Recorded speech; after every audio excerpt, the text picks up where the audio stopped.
right, hello everybody. Welcome to another edition of Unbiased America Live. It's what's it? September 10th today, right? 2015. Yeah. We're here with our regular panel. We have Grant Phillips of the Modern Libertarian and We Are Capitalists. We have Grandpa Kevin Ryan, who is the purveyor of Unbiased America, as well as distinguished author Matt Palumbo of Being Classically Liberal.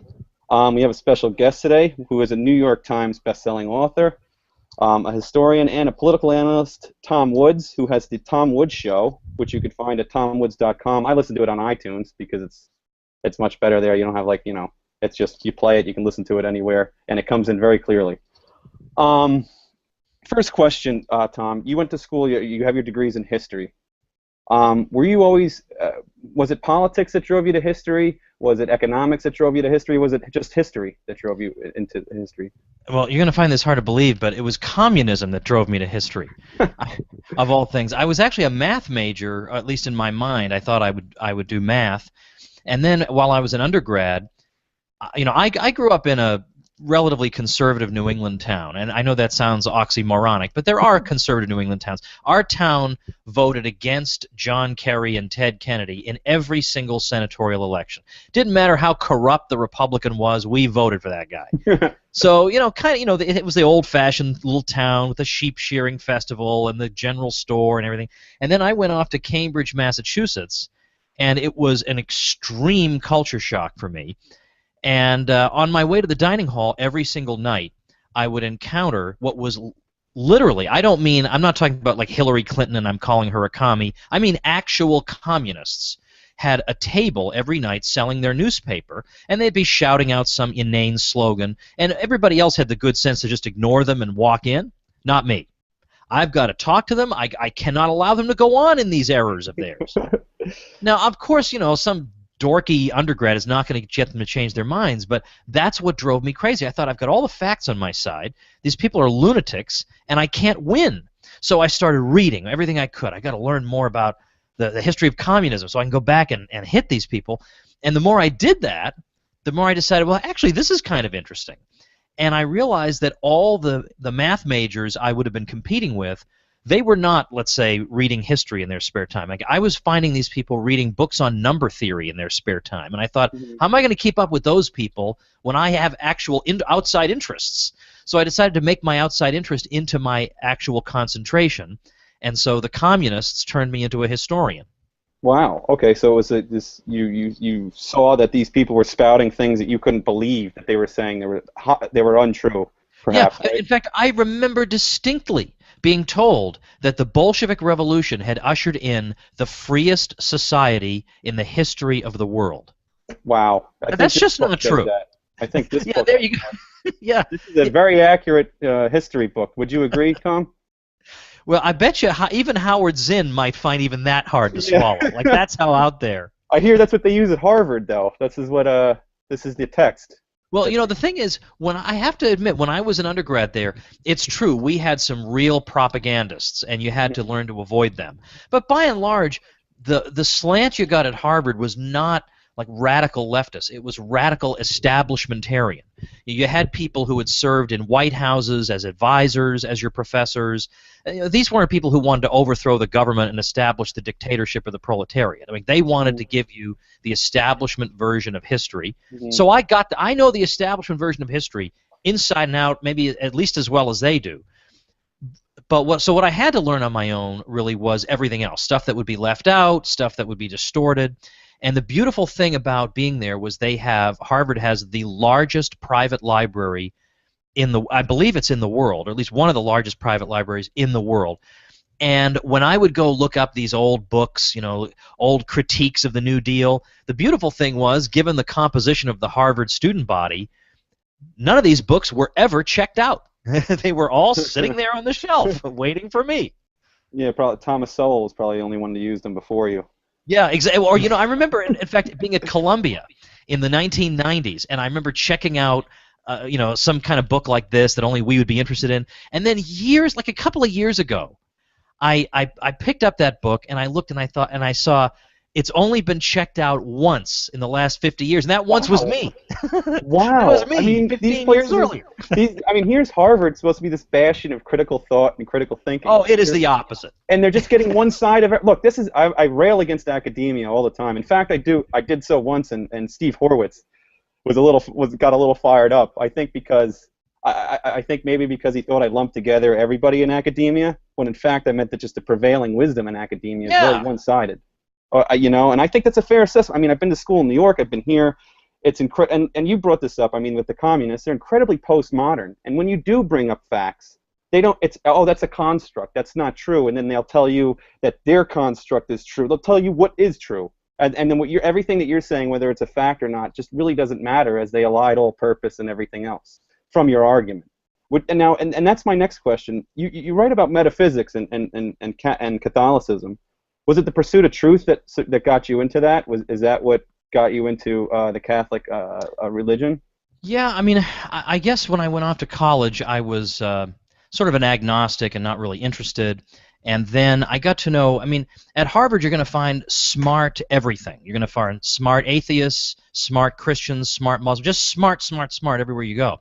So one day a guy who I think now he's with some big Georgetown think tank, Timothy Shaw is his name, took me out for lunch and said, now look, if you're intellectually serious, you must believe that there's a truth out there somewhere, right? Mm-hmm. And aren't you interested in trying to get to the bottom of what that truth is? So he got me kind of on the path of going to various sorts of Christian churches and so on and so forth. But then, as I kept on reading, I just couldn't help being drawn to the tradition of thought of Thomas Aquinas. In fact, I devoted one episode of my show to going through one of the ways that Thomas Aquinas tries to demonstrate the existence of God. And it's very fashionable to say, oh, none of those work, and those are old-fashioned, and David Hume refuted them. I don't think any of that's true.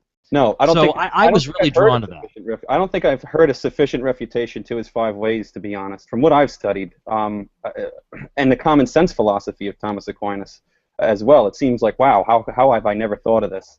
From some of his arguments, I don't know if you feel the same way. It seems pretty commonsensical that people seem to make more complicated, or certainly people in academia, I think, tend to make more complicated. Well, I think in general, what tends to happen is that because a lot of modern thinkers are thinking using modern philosophical concepts, they can't perceive what it is that he's trying to say. Mm-hmm. But there is kind of a renaissance of Thomistic studies as people go back and say, you know what, he hasn't been given a fair shake in recent years. So, and what's also nice is that when you meet medieval historians, you don't have to worry about ideology, because for the most part, a medieval historian believes that, as I think is correct, that there's been a caricature of the Middle Ages that we've had for the past 200 years, that everybody was an idiot and they all thought that thunder was caused by Thor or whatever. And that's not really right. And when you study that for a living, you don't really like being insulted all the time, being told that the stuff you study is full of stupid idiots. So when I would encounter medieval historians, I didn't have to worry about, well, is this guy a registered Republican or libertarian or it doesn't matter. All I know is the person cares about scholarship and wants to overturn conventional wisdom, and so I have a kindred spirit in that person. Oh man, I could go on about that all day, but I think it's going to bore everybody to tears. I wanted to ask about your Liberty Classroom. That's a site where people can go to learn about economics, history, constitutional law. Yeah, it's economics, history, political thought, logic. We're going to do a history of economic thought. We have a course where we go through one of the most commonly used economics textbooks in colleges in the country. And chapter by chapter, we do a critique of that textbook, so that somebody who's in this sort of class can say, well, I don't know if what I'm getting is good, bad, in the middle. We can help him kind of understand what's really going on. So I designed this, or I came up with the idea for this about 3.5 years ago. Is it a principles textbook? Like Samuelson? It's called, it's the Samuelson, it used to be just Samuelson, Paul Samuelson, Economics. But then he took on a co-author, Nordhaus, so it's the Samuelson-Nordhaus economics textbook. It is the best-selling economics textbook in world history. That's not a joke. It is the best-selling one, and we give it a thorough critique. So it's fun, and I've kept the price of it the same level it was when we had only 4 courses. Today we added course number 14 to the site. We're just going to keep on adding them. I got Bob Murphy's going to do history of thought for us, and then we do Q&A forums. You can ask any question you want. And it's not like this where we're doing this live and everybody's watching. The courses are all recorded. You can listen to them if you prefer audio. You can watch them if you like video at your leisure anytime. And you're going to get the kind of education that, frankly, I would have given my right arm for. I didn't get. I had to seek this out on my own. I had to supplement my official studies secretly at night. You know, you'll get the sort of information that we all feel like we should have got. All So right, that's libertyclassroom.com. It sounds. I mean, what does it cost? $5 to join or something? Is it? It's an annual subscription, and Okay. it's $99 a year, Oh, that's which is not about half of a community college credit hour. right. You will learn more in one day than you would in your whole community college career. Oh. But also, I give out a coupon code, so I'll give it out here. Think we're doing a show right now. That's how you remember it. It's coupon code SHOW in all caps. Drops it down to $69. Okay, yeah. I mean, don't get me started on community college. I think in some of the subjects that's on Liberty Classroom, I went to community college and got stupider. Well, they've done studies where people come out after 4 years and they know less. No, I think Kaplan has done a study on that at some point. But yeah, I mean, literally, I'll go there and I'm like, what the hell are they talking about? And then it's ruining the things that I know. I'm like, what? Wait, what? Sometimes it bolsters them because I study more actually, but I don't know how many people do that. But one last question about yourself, and then we'll get to the panel. Who do you think is the greatest contemporary economist that's alive today, in your opinion? Oh well, that's a hard one because I have so many friends whose feelings will right. be. Let me give you a category here. Like the most influential, perhaps the most well known. Influential. I don't know because I to me what matters isn't that just doesn't matter to me. What matters is are they right or not. Right. No, I agree. I totally agree. Yeah.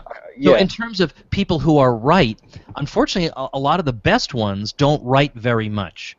Like Joe Salerno should write a lot more than he does. He's the academic vice president of the Mises Institute. He doesn't write that much, and that's a shame because he knows so much about monetary policy and theory. It's unbelievable. Like I have a friend who is an absolute genius, young guy, genius, and he says, when I think I know pretty much everything that I can know about economics, I go in and see Joe, and I walk out thinking, what a fool I am. There are two people I would mention. One is a guy probably you've not heard of, Jeff Herbener. He's the chairman of the economics department at a place called Grove City College. Yeah. Almost nobody's heard of Grove City College except people in our circles. You'll know that Hans Senholz used to teach at Grove City College. They take no federal money of any sort, so they have no connection with the federal government at all. So you have no moral qualms about being there. He's the chairman of the economics department, and he teaches that course that I just told you about where he critiques the economics textbook. I've known him for over 20 years. I have been asking him questions for 20 years. I have never stumped him. So when I thought, who should I have teaching economics for libertyclassroom.com? Well, if you can't beat him, join him. Right. He's the smartest guy in the sense that he's ever bumbled a question. But then, of course, my very good friend Bob Murphy is really exploding in terms of productivity lately. He has a brand new book called Choice, and if you look at the endorsements, it's not just that he has the endorsements of 36 economists all of us on the panel respect, but the kind of endorsements, like people are saying he takes his place now among the greats like Mises as one of the true masters of the science. I mean, never in my life will I ever get an endorsement like that. So you could I count Bob in that group. I think you could pressure Bill Gates for an endorsement. I know he read Meltdown. Yeah, wasn't that incredible? We saw there was a photograph of Bill Gates's bookcase that was, I don't know, on Politico or I don't know where it was, and there's Meltdown sitting on the shelf. That's pretty cool. Now we'll move to the panel. Who was it? I know Grant. Did you have a question on market? Yeah, I was going to ask about Bernie Sanders recently. We did the show about Bernie Sanders, and now I want to ask you about him. He came out recently about immigration and said that it's a Koch brothers proposal and that it's just so we can enslave these migrant workers from foreign countries. And I saw your post today on Facebook, and it was spot on about immigrants. So I just wanted to get your take on immigration. And is it a Koch brothers proposal, or does it lead to greater prosperity for everyone?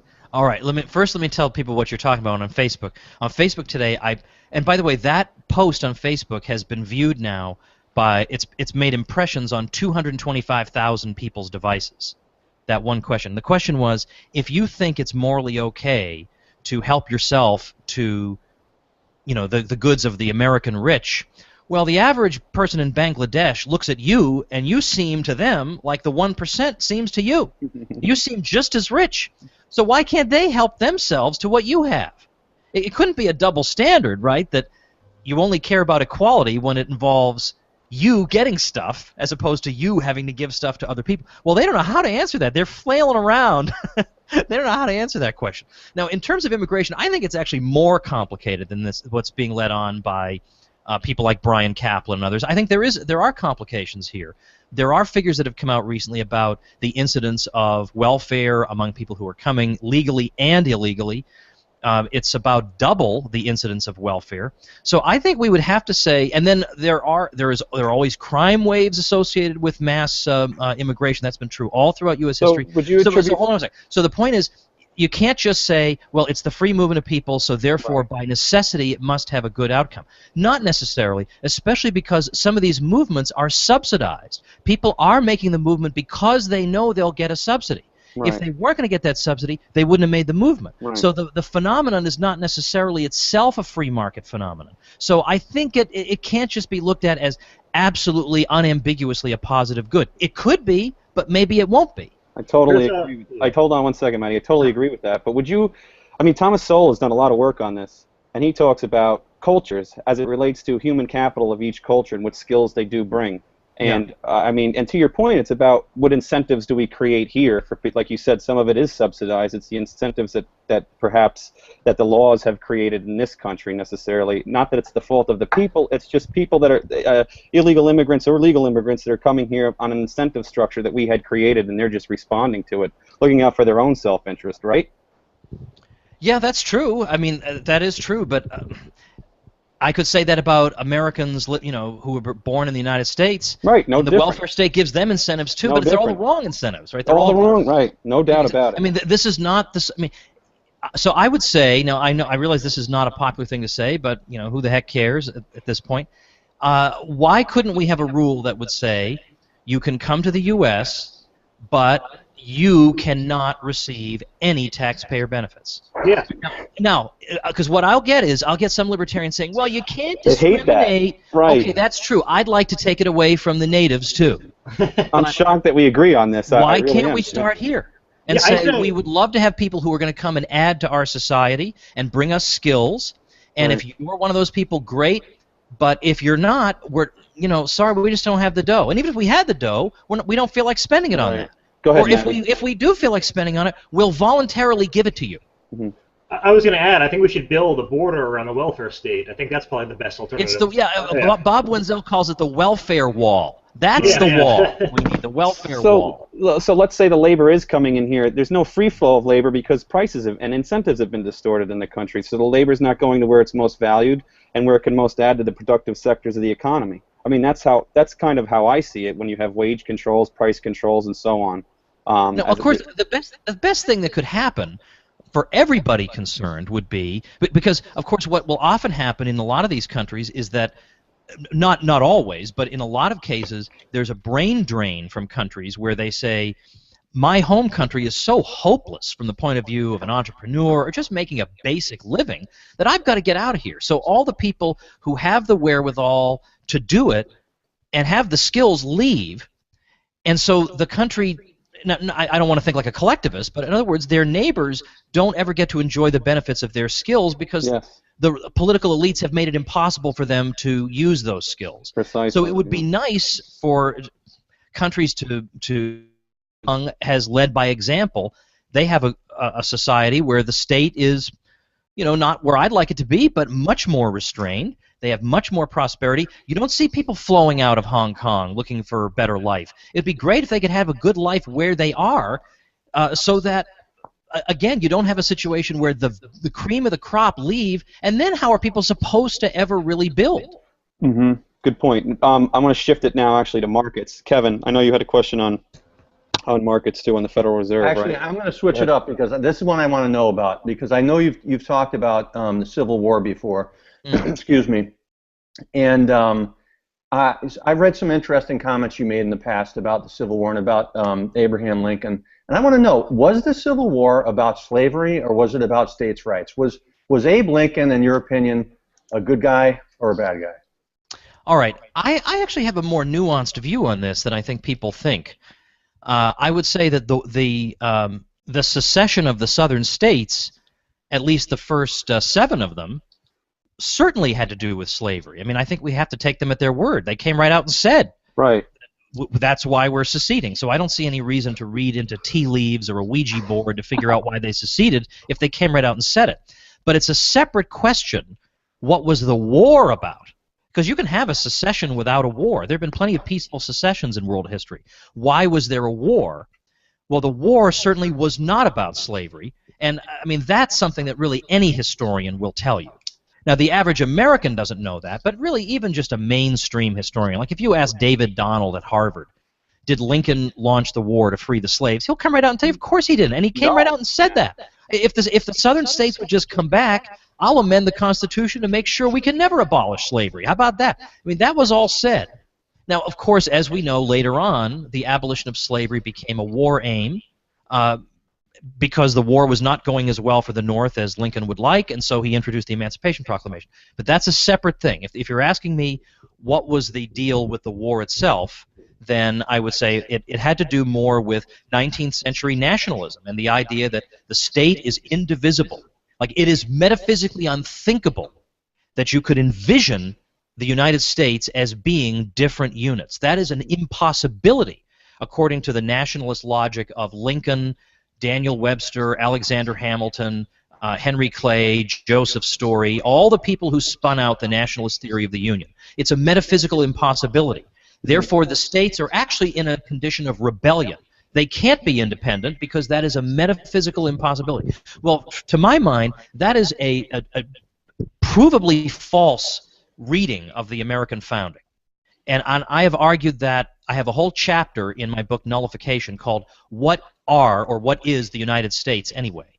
And I go and I show that the evidence is just overwhelming that the United States was conceived of as a plurality of societies. That's why the Constitution refers to the United States in the plural, not in the singular, throughout the document, to emphasize that it's a group of societies. But for Lincoln, it was one indivisible whole. And unfortunately, that has been one of the worst ideas of modern times, of thinking of the state as being this indivisible whole. It's one indivisible power center that's infallible, that's irresistible. That model of political organization spread all through the world and yielded us totalitarian revolutions, total war, genocide. So yes, it's true that a very powerful state can do good things. No kidding. But it can also do truly horrifying things on a previously unimaginable scale. Mm-hmm. Just a follow-up question. Have you heard of Adam Friedman? I know he's used you in his book, The Naked Constitution. He's quoted you in there on war powers. Oh, that makes me feel guilty for not being familiar with him. Yeah, actually. Very good, actually. He wrote a book called The Less Perfect Union. Just came out this summer. He's also a Harvard grad. Went to Oxford as well. He wrote that it was the southern states that were using the federal government because the northern states were interposing on these fugitive slave laws, on laws that Right. the southern states, right. So it was basically, they've muddied the term states' rights and turned it into this thing about slavery today. When I think it was Carl Schurz that first, was speaking for, who was an abolitionist and was talking about the North needs to use the doctrine of interposition in order to combat the South's use of the federal government to impose these slavery laws in the North, of which they find unconstitutional or disagree with.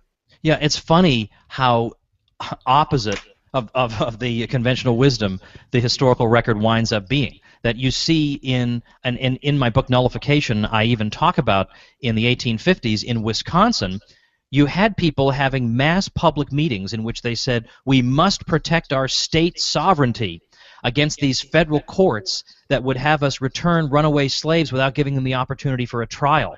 And they would even quote the forbidden John C. Calhoun by name and say, his teaching on this point is correct, that the states have to have a right to resist. Because their argument was, even though there's a fugitive slave clause in the Constitution, that does not mean the federal government is thereby empowered to do absolutely anything to chase after runaway slaves. So they said that is unconstitutional, void, and of no force, and it won't be enforced here. And in fact, when you look at the reasons that South Carolina gave for seceding in December 1860, one of them, in fact, is that the northern states were nullifying. Right. And in fact, Jefferson Davis, in his farewell address to the Senate, said that I'm sick and tired of the North nullifying. And yet every time you bring up nullification, people say, oh, the terrible South. No, no, no, it's just the opposite. The South was seceding because they were tired of the North nullifying. Right. What would the South have had to nullify? All the laws were in its favor. Right, exactly. So it's people say, you know, I hear people say a lot that it was the federal government imposing its will on the southern states, when it was kind of the opposite. States' rights was a call of the abolitionists, and I don't know how it turned into the states' rights. If you say it, somehow you're a racist. I mean, in most modern actually history books, they use it as some sort of a term for, what is it, microaggression, a racist term. Yeah, yeah. You know, and you know what's also interesting is to read Lysander Spooner. And, you know, no one's libertarian credentials are better than his. He was as anti-slavery as could be. I mean, he had a hand in the John Brown raid. He was a correspondent of John Brown. He contributed to John Brown. Nobody questioned his anti-slavery credentials, but he said this whole war thing is just a sham. And it's based on a false idea. His view was that certainly there is both a right of secession and a natural right for the slaves to rise up and assert their freedom. And he wanted to see both of these things carried out. And it's very, very rare to find somebody who takes both of those views. The only person I know as a historian who does is, of course, our friend Jeff Hummel, who wrote a book called Emancipating Slaves, Enslaving Free Men, that gives kind of a radical libertarian overview of the whole issue. Kevin, do you have any follow-ups? No, why don't we go on to Maddie? Seems like we're running out. Okay, and I'm sorry to have to cut things short, but I'll have to make this the last one, and maybe I can come back sometime. Okay. Sure. That's good. My friend Skylar Leda, you might know him, he had a few questions. One of them is regarding anarcho-capitalism. Do you consider yourself an ANCAP? I'll skip over that one if not. I do, but I should say I do not consider myself an advanced theorist of it, which is why I don't talk about it much. I don't have anything new to contribute, and if you gave me some tricky puzzle, I probably wouldn't know how to solve it, and I'd go crying to Bob Murphy. All right, maybe I'll message Bob Murphy instead. All right, so another question he had was, do you agree with the evidence that economic sanctions can sometimes be effective at getting foreign governments to comply with desired objectives, as shown by Daniel Dresner's research, and for example, with the recent nuclear agreement with Iran? If you don't know who Daniel Dresner is, neither do I. Okay. Well, the thing is, I'm not familiar with the evidence. Okay, yeah. The thing is, I've never thought that it's completely impossible that sanctions could lead a government to change its mind. I think it's at least plausible that happened in the case of South Africa. I mean, that's at least plausible. Honestly, that's the only example I've heard of sanctions working is South Africa. So I think, yeah, that's probably the example. Yeah. So as I say, I'd have to see exactly what his arguments are, but my position is not dogmatically that sanctions can't conceivably work, but just that simply it's very hard that when you come up with examples, you can count them on one hand. Yeah, exactly. And that people who impose them often are doing so, I think, not in good faith. They're doing so in the full knowledge that what they really want is to be able to say the sanctions have failed, and then they can go to war. Right. I mean, if sanctions worked, a lot of the warmongers wouldn't try using them. Yeah, it's actually take their opportunity away. Anyone else want to comment before Tom leaves? I just got one question, a yes or no answer. What do you think do you support the Iran deal? Yes or no? If I have to answer it with a yes or a no, I'll say yes. Okay, all right. But I did do a show on this. If you look at tomwoods.com/episodes, I got Stephen Walt from Harvard to come on, and the episode was called "The Myth of a Better Deal," because you hear people like Ted Cruz or Donald Trump saying, you know, I would have gotten a better deal. And he says, well, all right, I want some specifics. What would that deal have looked like? And tell me the probability that you could have gotten that deal. I don't mean that you could have imagined one. I'm talking about could you have gotten one. That was the issue that we talked about. It was kind of interesting. I agree with you. You know, Will, I think for our next show we could have a Alan West versus Tom Woods SmackDown. Well, we had Alan West on to talk about the Iran deal. No, we'll get Scott Horton on, because Scott will steamroll anybody. All right. Well, next week, actually, thank you so much for coming on, Tom. I know you're going to run. Thank you, Tom. Okay, great seeing you guys. And yeah, hopefully we'll have you back sometime. I'd love to have him back. Yeah. Anyway. I've actually I've been reading Tom since I was 17, so I've known about him for like a whole year. Right. Yeah. That was it. See, I'm doing my own age jokes now. So you knew him since you were 17. So that's what, 5 years from now? Yeah. That was a good show. Look, I was surprised. I was shocked at his that he wasn't as dogmatic as most make him out to be. About Lincoln, I was surprised about his. No, I don't think anybody with a reasonable mind said that Lincoln went to war to preserve slavery. The claim was, why did the South go to war? Right. And it was clearly because of slavery. Lincoln wanted to preserve the Union. Yes. You see, so that no one, I don't know any scholar in the right mind that says Lincoln went to war to end slavery. No, the Emancipation Proclamation wasn't about ending slavery. It was about taking the slaves away from the South to better enhance the chances of the North to win. I mean, I liked that it was. I thought he was. I mean, I really liked his answer on immigration. I was surprised. I mean, here where libertarians are taking this dogmatic position on Kevin, what do you think about that? Where they take the dogmatic position on immigration. I mean, he seemed pretty level-headed. What do you think? No, he did. I mean, I'm so used to hearing this all or nothing, this very this approach that basically says it's my way or the highway. And I think he came. I mean, his answer on the Iran sanctions was a little. I mean, he said, yeah, he's in support of it, and you know. Well, I mean, what's a better deal? How about not lifting sanctions for one until we get what we want? I mean, we're handing over a terrorist regime money. I mean, that no deal is a better deal. I don't see it as a myth. I see it as actually worse off. To say that he sort of had the shotgun blast of answers that I wasn't. You know, he was all over the place. I wasn't quite expecting him to have some of the answers that he did. He's not as dogmatic, like you said, as some of our other guests or the people we're used to hearing. But he is right that, I mean, Iran and the position there, and especially with the Iran deal, at the end of the day, we're either going to go to Iran or we're not, or go to war with Iran or we're not. Why is it that? I don't think. Hold on a second. Or anything like that are going to make a difference. Let me correct you. He said the myth of the better deal. This is the myth of this is the false dilemma. I mean, there is no deal or more. It doesn't work that way. We had sanctions that have been working and will work and continue to work, but we're just lifting them and not getting anything in return. They do their own inspections, for God's sake. Okay, literally, no deal. But regardless of the sanctions in place or not, at the end of all of it, whichever way it went, we're either going to go to war with Iran or we're not. No, we're not. That's what I'm saying. So would you say the same thing about the Soviet Union? We're either going to go to war or not? I mean, Reagan came up with a strategy. I don't think the Soviet Union was crazy. I think Iran is a little. Right, exactly. They're a terrorist regime. So are you saying to give them $150 billion in their coffers to fight against? They're literally fighting a war. I agree with all of it. That part I don't agree with. That's that's what it's predicated on. That was our leverage. You know what?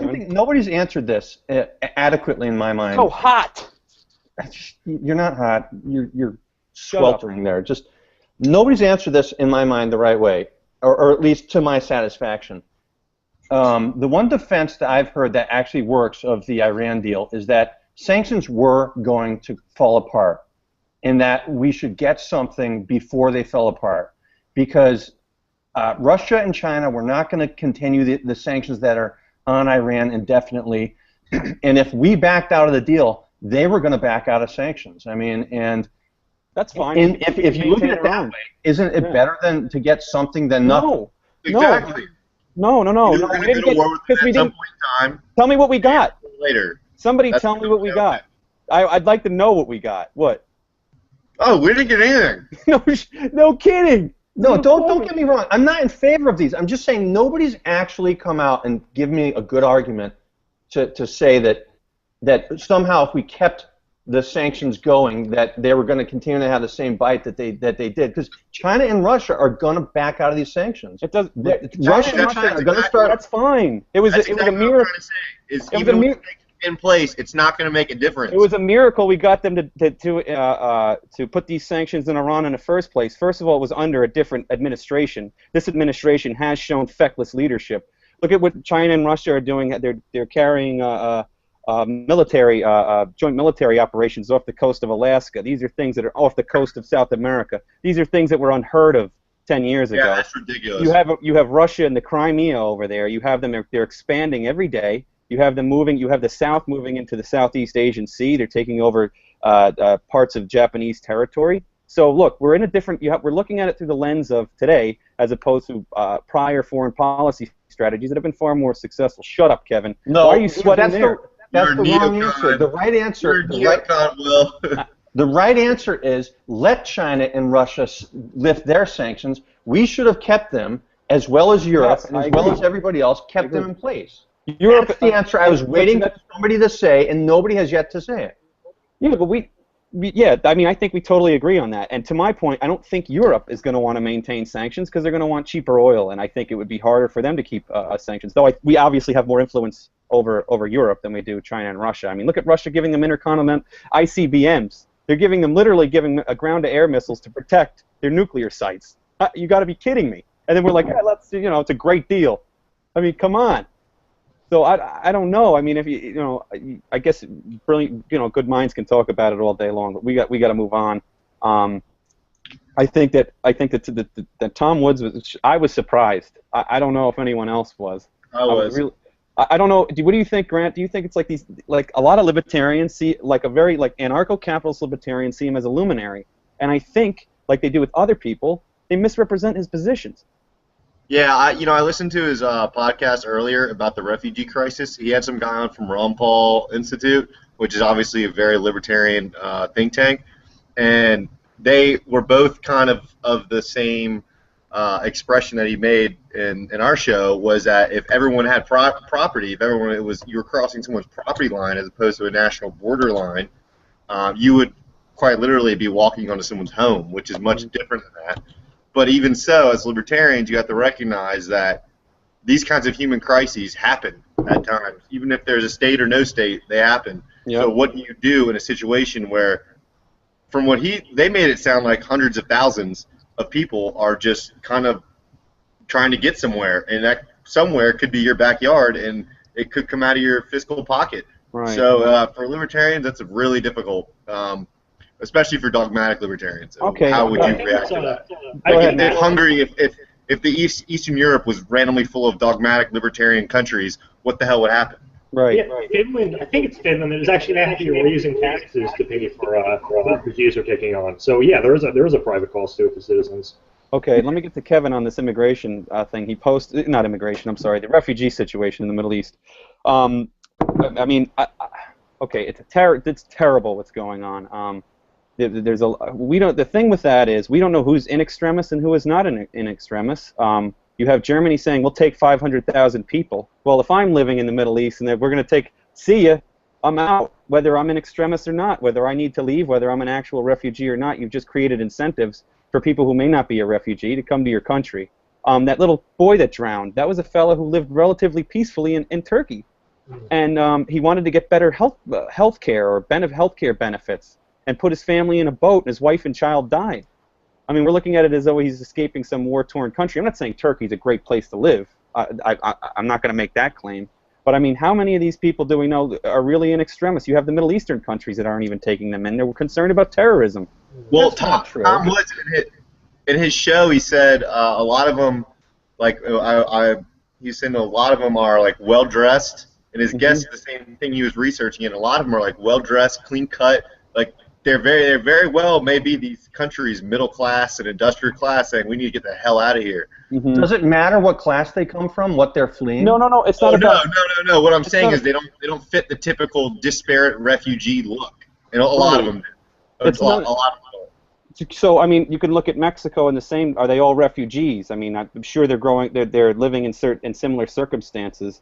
If we were to say yes, we're going to take 1 million refugees, what do you think would happen at the border?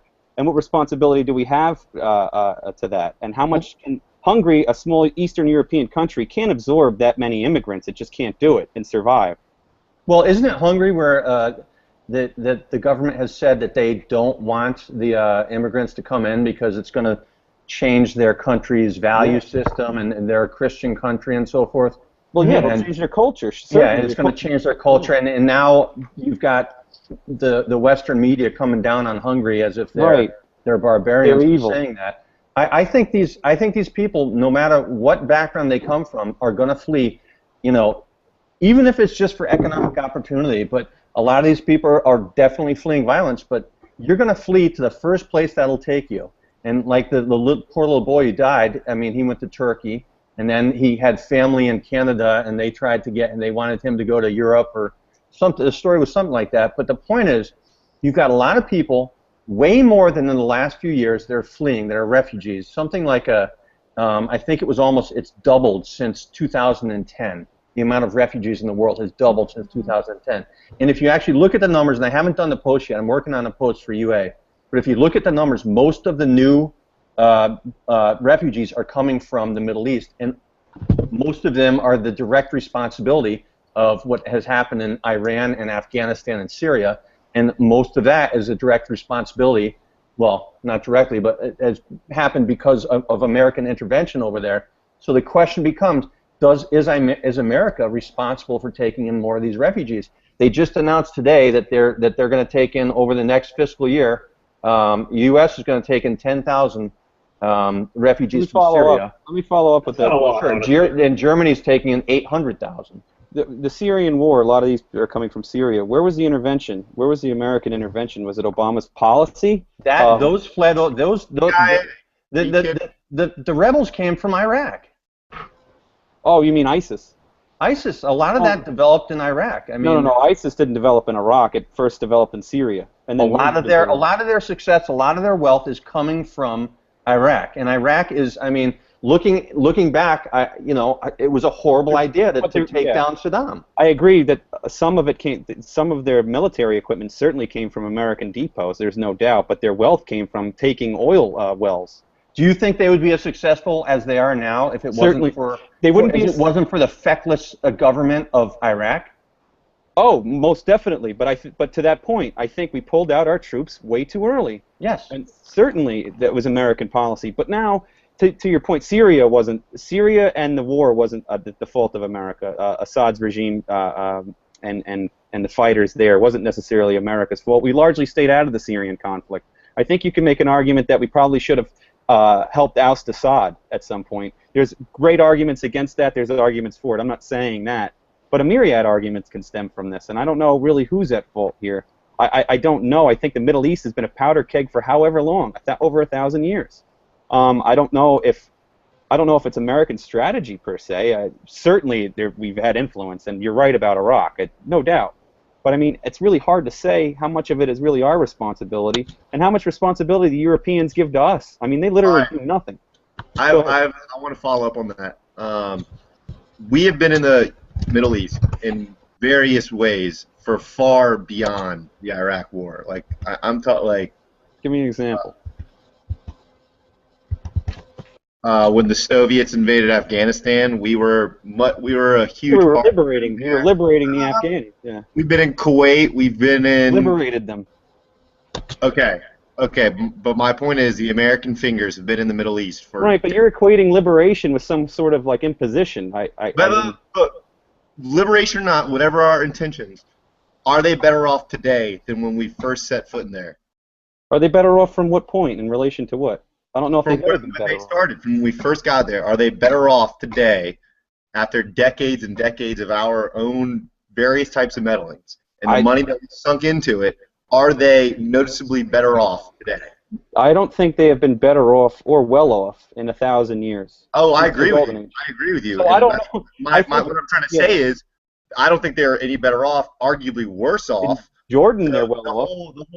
The whole splat of attempts that we have made to engineer that side of the world have been a complete failure. And I agree. There's been certain failures, but I think we look at this when we look at economics, and rarely do people address culture. They largely have a culture they don't have a civil society there. The Muslim culture is not very industrious at all. Yeah, not Muslims per se, more so Arab culture is they're not. It's not about industry. It's just that they have a culture where it's about division and diversity. You see where the problem with this diversity is? You have 3 sects in Iraq.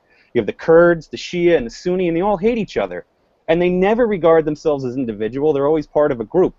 This is a throwback ideology. It lacks civil society, and what diversion does is foment these wars and them killing one another. Oh, you're a Kurdi, boom, done. You're not an individual. You're not whoever. You're not Bob. You're not Dave. You're a Sunni. I'm a Shia. Let's kill each other. I mean, that's literally what goes on, and it's the lack of it's their culture necessarily. I mean, that's why people are fleeing there, and they don't want. And this is what these other countries don't want. They don't want that culture coming there. I mean, Hungary or Ukraine, Hungary, they were under the iron fist of the Soviet Union. They don't want to have these certain conflicts coming back. They're barely even making it now. If you look at their economies, they're relatively stagnant. They really don't know. I mean, go ahead. I can go on. Well, I understand what you mean, and I agree with you that it's really just a cultural conflict. But I think what a lot of libertarians believe, including myself, is that not only is it an impossible conflict to solve, but it's not our responsibility to solve it. I agree, but regardless of the I totally regardless agree. of who does what over there to each other, it's not our problem at the end of the day. And the more we try to make it our problem, the more we have refugee crises and ISIS and terror groups trying to attack us, and it just we try to poke the powder keg and it blows up, and then we're surprised that they hate us. Let me ask really quick. I'm going to ask this to Matty because he hasn't mentioned anything, so I'm going to ask him the politically incorrect question of the day.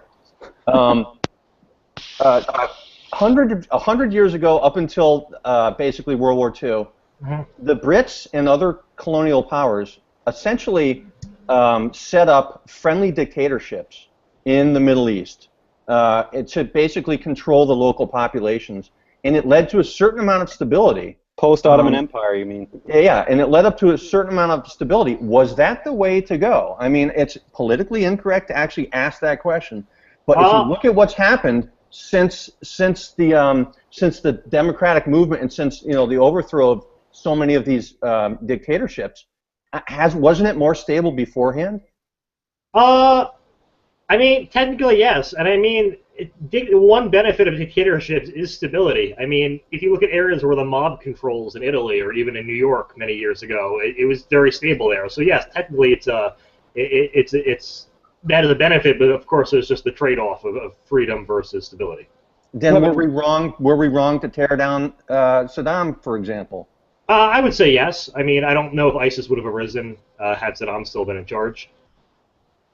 I give you credit for answering it truthfully, but it's a tough question. But it's one I've heard, and it's. Why do you say it's politically incorrect? I'm glad you came to the resident history expert of the panel. Kevin, why do you say it's not politically correct? Because if you say that we should have left Saddam in power, or if you tell any of the mainstream media that the democratic movements that tore down places over there, which has led to so much, in hindsight, has led to so much destruction and death. If you say that is a bad thing, they'll ignore all the death and destruction and say, no, it's better that these people are free now. I don't know. I think that's more in the right that would say that. What's that? I think that's more people in the right than the left. Could be. I agree, but I don't think the left would take their share of the responsibility. I mean, it certainly hasn't been perpetuated by just the right. Oh, no, of course, but I mean, come on. It's been painted for 15 years as a war of the right. Exactly. I mean, so, look, yeah, you're right. I mean, we invaded the wrong country. No doubt about that. I don't know. But the thing is, I don't know who here on this panel knows the intelligence at the time. I mean, making calls on the ground or whatever you got to do. It's hard to look. It's hard to say these things. Go ahead, Matt. I do like being able to make people look like idiots when I have 20/20 hindsight. Right. And this is what I want to move on to. Maddie, can you tell us about the videos that you're doing with We Are Capitalists that have been getting very popular? Yeah, me and my friend Jay from We Are Capitalists we're going to release a video a week. Me and him are scripting them. Sometimes bringing out some extra help. I think Grant actually might be contributing to one, if I remember correctly. And we're just doing short, 1 to 2 minute videos. Basically, the format is we have narration, and he uses some software where he can draw almost like on a chalkboard, but it shows what he's talking about graphically. And they're doing pretty well. The one I wrote in Gun Control got 300 or so thousand hits. We have one out. the other week on the claim that unions created the 40-day work week. And next week we're going to have one out on the claim that the minimum wage would be like $20 an hour if you index it to productivity, which is an actual claim people make. Elizabeth Warren has claimed it. Robert Reich has also made the same claim. Yeah, well, they're both like economic geniuses. Certainly, Yes. Robert Reich, he's at Berkeley. But where can they find those? Where can you find those videos? Around Right now, just go on We Are Capitalists. We're probably going to have a YouTube channel up within 1 or 2 weeks, though, as I well. hear some banging on your end, Matty. Are you like tapping your foot? Something's banging. Yeah, that was me. My bad. Oh, for God's sake, Matthew. Now, this I'll also, never learn. all the information you just gave me begs the question: why hasn't Kevin thought of this video-making strategy yet? I have thought of it. I was just hoping you guys would take over. Kevin is too old to make videos. Yeah, how do you make a radio program? Just go on the TubeView. Just go on the TubeView. TubeView.org. Does your son help you turn your computer on, Kevin? No, I'm still learning Morse code. Oh boy. I'm just seriously. I'm shocked with Tom Woods. Very reasonable. I thought they would. I just don't know why I got most of my information from people like the ANCAPs that generally follow him. I think if we have him on again, or if we had him on for longer, we might have hit some nerves, or we might have found some things that. I don't know. You're right. Certainly, but I mean, a nullification and interposition, both conflated, and I would want him to see if he can clear that up. Nullification used like as a state veto, a state nullifies a federal law. I think that's what he meant when he said nullification, but I'd have to read his book on nullification, because Adam Friedman uses nullification and interposition interchangeably. But he knows he's separated the difference. I've heard him in interviews separate the two and provide more nuance. Which leads me to my next question, Grant. Have you read any more of the Naked Constitution? Yes, I have. I'm on like page 125 right now. Easy read. It's not that difficult. Well, I have a job. All right, I don't sit around and eat ramen noodles like you all day. Great works, guys. Just so you know. It's not ramen. It's ramen. It is a really great book. Right now, I'm on the Commerce Clause, and he's talking about explaining the Commerce Clause. It's good. It's definitely eye-opening. I didn't really know much about constitutional law. As a libertarian, I still think the Constitution is an imperfect document in some ways. Certainly, it's an imperfect document. Based on my own reading of it myself, but he's definitely convinced me otherwise in a few areas. But it's a great book. It's a wonderful document. The market is imperfect. But the market is a beautiful thing. Yeah, I mean, it just has, it has flaws. I think that was just maybe a context issue. I don't know, but it's a good book. He doesn't have it. The document doesn't have as many flaws as Kevin does, though. I bet we can agree on that. It's actually younger. Yeah. But that was pretty good. Pretty good, Grant. Did you had a piece that came out this week, right, Grant? Yeah, I had something on Modern Libertarian. You want to legalize meth, I heard. Yeah, I want to legalize all drugs. I'm going to start doing a lot more about drug prohibition and trying to get that repealed. I think that'd be a huge budgetary savior. But I'm also coming out. I interviewed this lady, a friend of mine. She's a PhD. And she's trying to open a clinic to help kids with behavioral issues. So for people like Matt, to go there. And but basically, she's to remain anonymous, but she's been slapped with, of course, the regulation costs and the Medicaid ordeals and all the certifications, and I interviewed her, so I'm going to have a little write-up about that out probably next week. Cool. Okay, and you post this all to your Modern Libertarian? Yeah, it might be on. It'll probably come back too. And post it on Unbiased America on our website because you're on our panel. You should maybe start posting things there, stupid idiot. Oh yeah. You have a login, right? Yeah. Okay. Yeah, I had my same-sex marriage piece on there. Pissed so many people off. Good. Yeah, Did you read that, Grant? I read half of it. It's not an easy read. Long. It's not an easy read. Easy read if you take 10-hour poops. Yeah, he's on page 125 of that one too. God, I hate you guys. I don't know. Anything you? I mean, we can get into our winners and losers segment, but I know that none of you guys picked any. No, I didn't. I did Donald Trump again. You is he your loser? Yeah, dude. He was talking about Ben Carson, and he was just like, "Yeah, Ben Carson was an okay doctor." Okay. Who's your winner then? Give me your winner. Winner? Shit. I guess actually Ben Carson probably, because he's actually tied with Trump in the polls right now. Wrong. I think Iowa. Wrong. Is it in Iowa or is it New Hampshire? One of the two, Kevin. No, I'm saying your winner is wrong. The winner of the week is Tom Brady, and you guys are wrong about everybody else. Tom Brady, who's about to start the first game, which he was not supposed to start, is going to start tonight right after this. So Yeah, he's my the winner of the girlfriend, week. she's hammering me to watch this game right now. I'm not watching that game. Screw that game. Yeah, you woman. I'm not watching it. Who cares about Tom Shea and Bill Belichick? Yeah, you would like him though, Kevin. You're in New England, right? For the third week in a row, my loser of the week is Will Ricciardella, however you say his last name. God, what a bigot. It's Ricciardella. Yeah, whatever. It's just, seriously, you're wrong about Woods.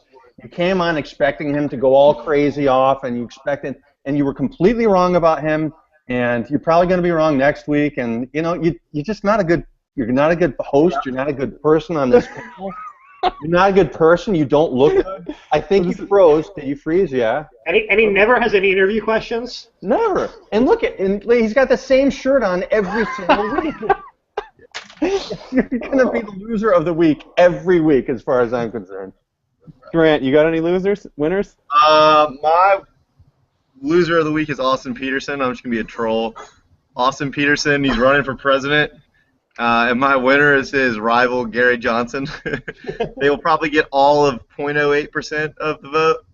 No, but I wish him the best of luck in his running election. Yeah, good for him. I mean, I think that's pretty cool. Shake things up a little bit. I don't know. We'll see. You get the right amount of signatures, you do what you got to do, and you get right in there. Good for him. He'll be on a ballot in one state. Grant Peterson's actually going to have a profit-sharing plan for his volunteers.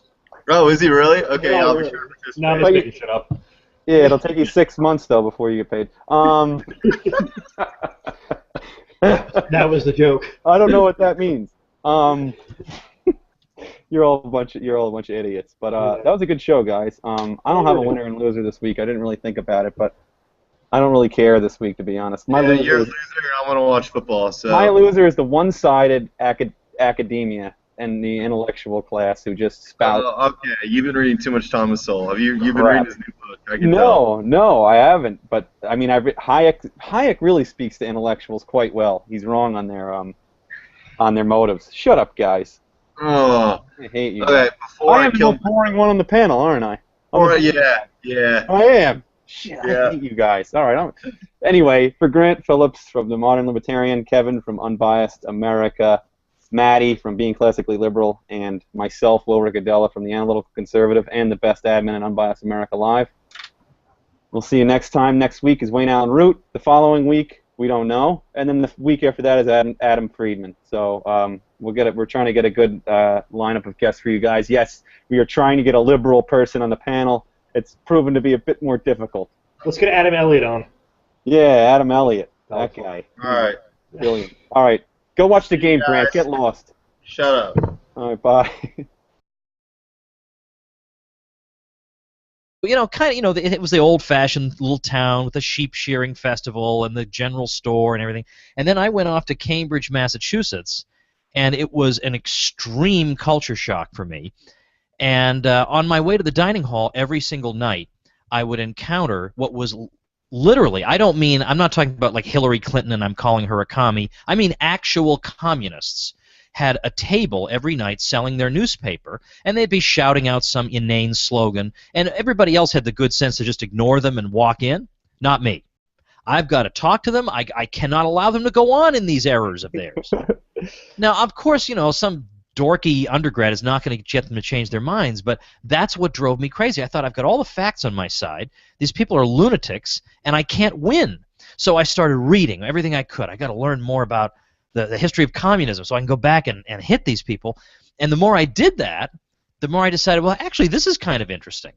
And I realized that all the math majors I would have been competing with, they were not, let's say, reading history in their spare time. Like, I was finding these people reading books on number theory in their spare time. And I thought, how am I going to keep up with those people when I have actual outside interests? So I decided to make my outside interest into my actual concentration. And so the communists turned me into a historian. Wow. Okay, so it was this you saw that these people were spouting things that you couldn't believe that they were saying they were untrue, Yeah, perhaps, right? in fact, I remember distinctly being told that the Bolshevik Revolution had ushered in the freest society in the history of the world. Wow. I Now, think that's this just book not says true. that.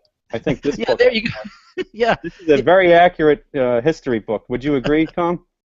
Well, I bet you even Howard Zinn might find even that hard to Yeah. swallow. Like, that's how out there. I hear that's what they use at Harvard, though. This is the text.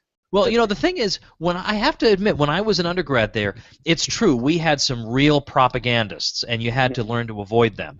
But by and large, the slant you got at Harvard was not like radical leftists. It was radical establishmentarian. You had people who had served in White Houses as advisors, as your professors.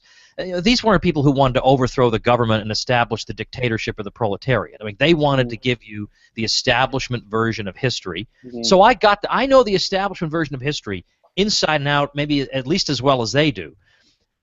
But what I had to learn on my own really was everything else, stuff that would be left out, stuff that would be distorted. And the beautiful thing about being there was Harvard has the largest private library I believe it's in the world, or at least one of the largest private libraries in the world. And when I would go look up these old books, you know, old critiques of the New Deal, the beautiful thing was, given the composition of the Harvard student body, none of these books were ever checked out. They were all sitting there on the shelf waiting for me. Yeah, probably Thomas Sowell was probably the only one to use them before you. Yeah, exactly. Or, you know, I remember, in fact, being at Columbia in the 1990s, and I remember checking out, you know, some kind of book like this that only we would be interested in. And then like a couple of years ago, I picked up that book, and I looked, and I saw it's only been checked out once in the last 50 years, and that once was me. Wow. That was me, I mean, 15 years earlier. Here's Harvard, supposed to be this bastion of critical thought and critical thinking. Oh, it is the opposite. And they're just getting one side of it. Look, I rail against academia all the time. In fact, I did so once, and Steve Horwitz got a little fired up. I think I think maybe because he thought I lumped together everybody in academia, when in fact I meant that just the prevailing wisdom in academia is very one-sided. You know, and I think that's a fair assessment. I mean, I've been to school in New York. I've been here. It's and you brought this up. I mean, with the communists, they're incredibly postmodern. And when you do bring up facts, they don't. It's that's a construct. That's not true. And then they'll tell you that their construct is true. They'll tell you what is true. And then everything that you're saying, whether it's a fact or not, just really doesn't matter, as they elide all purpose and everything else from your argument. And that's my next question. You write about metaphysics and Catholicism. Was it the pursuit of truth that got you into that? Is that what got you into the Catholic religion? Yeah, I mean, I guess when I went off to college, I was sort of an agnostic and not really interested. And then I got to know, I mean, at Harvard you're going to find smart everything. You're going to find smart atheists, smart Christians, smart Muslims, just smart everywhere you go. So one day a guy who I think now he's with some big Georgetown think tank, Timothy Shaw is his name, took me out for lunch and said, now look, if you're intellectually serious, you must believe that there's a truth out there somewhere, right? Mm-hmm. And aren't you interested in trying to get to the bottom of what that truth is? So he got me kind of on the path of going to various sorts of Christian churches and so on and so forth. But then, as I kept on reading, I just couldn't help being drawn to the tradition of thought of Thomas Aquinas. In fact, I devoted one episode of my show to going through one of the ways that Thomas Aquinas tries to demonstrate the existence of God. And it's very fashionable to say, oh, none of those work, and those are old-fashioned, and David Hume refuted them. I don't think any of that's true. No, I don't think. So I was really drawn to that. I don't think I've heard a sufficient refutation to his 5 ways, to be honest, from what I've studied, and the common sense philosophy of Thomas Aquinas as well. It seems like, wow, how have I never thought of this? From some of his arguments, you know, I don't know if you feel the same way. It seems pretty commonsensical that people seem to make more complicated, or certainly people in academia, I think, tend to make more complicated. Well, I think in general, what tends to happen is that because a lot of modern thinkers are thinking. All right, hello everybody. Welcome to another edition of Unbiased America Live. It's September 10th today, right? 2015. Yeah. We're here with our regular panel. We have Grant Phillips of the Modern Libertarian and We Are Capitalists. We have Grandpa Kevin Ryan, who is the purveyor of Unbiased America, as well as distinguished author Matt Palumbo of Being Classically Liberal. We have a special guest today who is a New York Times bestselling author, a historian and a political analyst, Tom Woods, who has the Tom Woods Show, which you can find at tomwoods.com. I listen to it on iTunes because it's much better there. You don't have it's just you play it, you can listen to it anywhere, and it comes in very clearly. First question, Tom. You went to school. You have your degrees in history. Were you always? Was it politics that drove you to history? Was it economics that drove you to history? Was it just history that drove you into history? Well, you're going to find this hard to believe, but it was communism that drove me to history, of all things. I was actually a math major, or at least in my mind. I thought I would do math, and then while I was an undergrad, I grew up in a relatively conservative New England town, and I know that sounds oxymoronic, but there are conservative New England towns. Our town voted against John Kerry and Ted Kennedy in every single senatorial election. Didn't matter how corrupt the Republican was, we voted for that guy. So